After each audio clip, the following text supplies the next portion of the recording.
এইখানে এক মুরব্বী, এই যে দেখতে পাচ্ছেন, এই যে মুরব্বী, সে 7 বস্তা মুড়ি আছে তার, সে মুড়ি বলতেছে বিক্রি করছে 10 বস্তা, আমাকে রিসিপ্ট দেখাইছে 10 বস্তা মুড়ি। তো এখানে আমার প্রশ্ন হলো, এখানে 7 বস্তা মুড়ি আর 3 বস্তা মুড়ি কোথায় তার? সে আমাকে 10 বস্তার রিসিপ্ট দেখাইছে, সে কোনো ক্রেতার কোনো নাম্বারও নাই, কিছু নাই, কিন্তু এখন বলতেছে যে সে মুড়ি হচ্ছে আপনার ওই 10 বস্তা না 7 বস্তা না 2 বস্তা না 3 বস্তা বিক্রি করছে। এখন সে হচ্ছে সিন্ডিকেট করতেছে, সে সঠিক ইনফরমেশন দিচ্ছে না। সে যদি সঠিক ইনফরমেশন না দিতে পারে, তাহলে আমরা হচ্ছে মুড়িটি, এখানে অনেক ক্রেতা আছে বন্যাদের জন্য সাহায্যের জন্য আসছে, তাদের কাছে আমরা মুড়িগুলো বিক্রি করে দেবো। ইভেন আমাদের নিজ দায়িত্বে আমাদেরও মুড়ি লাগবে, ইভেন আমাদের আশেপাশে যারও লাগবে সবাইকে আমরা মুড়িগুলো দিয়ে দিতে চাই।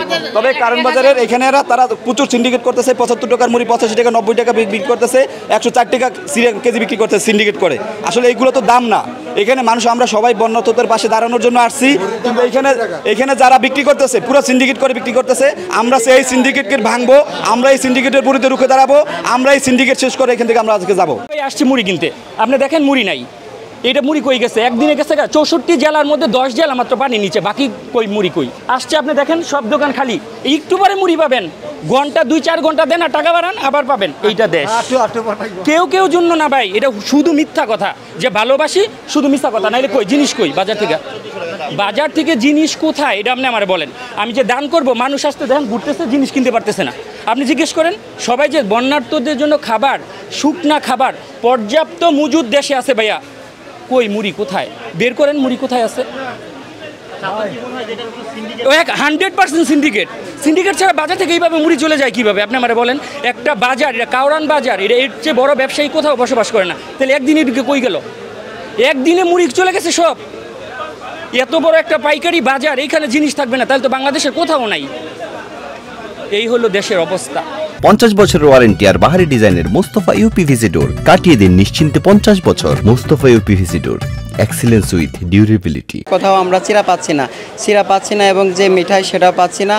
তো যতটুকু মনে হচ্ছে যে এরা সিন্ডিকেট করে চিরার একটা আপনার হচ্ছে সংকট তৈরি করে এবং বাজার বৃদ্ধি করার একটা পায় তারা করছে। আমরা ভেবেছি যে চকবাজার যেহেতু পাইনি, আমাদের আশা ছিল যে কারণ বাজারে পাবো, কিন্তু কারণ বাজারে এসে পাচ্ছে না এবং নিচ থেকে বলতেছে 3 তলাতে যান এবং 3 তলা থেকে বলতেছে নিচ তলাতে যান। আসলে এখানে তারা আমাদের হচ্ছে এভাবে হচ্ছে আমাদের এখন যে বন্যার্থদের যারা অসহায় তাদের জন্য আমরা দাঁড়ে ঘুরছি, এখন চিরা পাচ্ছি না সারা ঢাকাতে।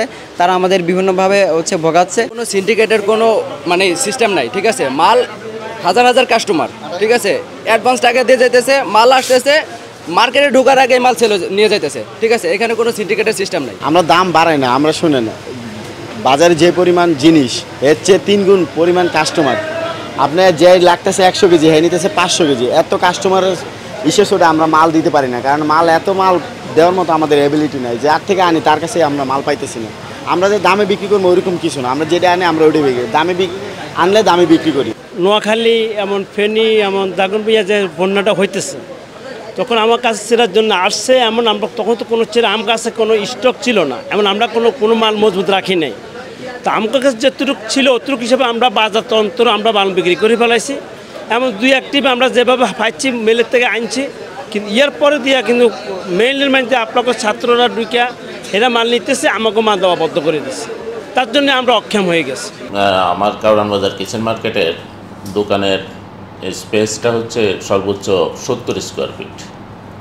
তো সেই ক্ষেত্রে একটা দোকানদার মজুত করার মতো, এখানে অতিরিক্ত মাল মজুত করার মতো তার কোনো স্পেস এখানে নাই। গতকাল রাতেও আমরা প্রায় রাতের 1টা পর্যন্ত আমরা এখানে নিচে আমাদের সমিতির কর্মকর্তারা আমরা নিচে কাজ করছি। চিড়া, গুড়, মুড়ি এবং বন্যা দুর্গত এলাকায় যে জিনিসগুলি যাচ্ছে এরা কী দামে ক্রয় করছে এবং কী দামে বিক্রি করতেছে এটা আমরা তদারকি করছি। সিন্ডিকেট যেটা বলা হচ্ছে, আমি জানি না সিন্ডিকেট থাকতে পারে। সেটা হচ্ছে যে যারা উৎপাদন করে চিড়া, গুড়, মুড়ি, চিনি, গুড়, এরপরে দিয়া ডাল, চাল যারা যেখান থেকে উৎপাদন হয় সেখানটায় ওনারা যদি সাপ্লাইটা কমাইয়া দেয়, যে রেটটা যদি ওনারা কমাইয়া দেয়, এখানে মানে ছোটো ব্যবসায়ী যারা আছে এরা কিন্তু বেশি টাকার কোনো সুযোগ নাই। কোনো অবস্থাতেই কেউ যেন বেশি দামে কোনো পণ্য বিক্রি না করতে পারে সেই ব্যবস্থা আমরা নিচ্ছি।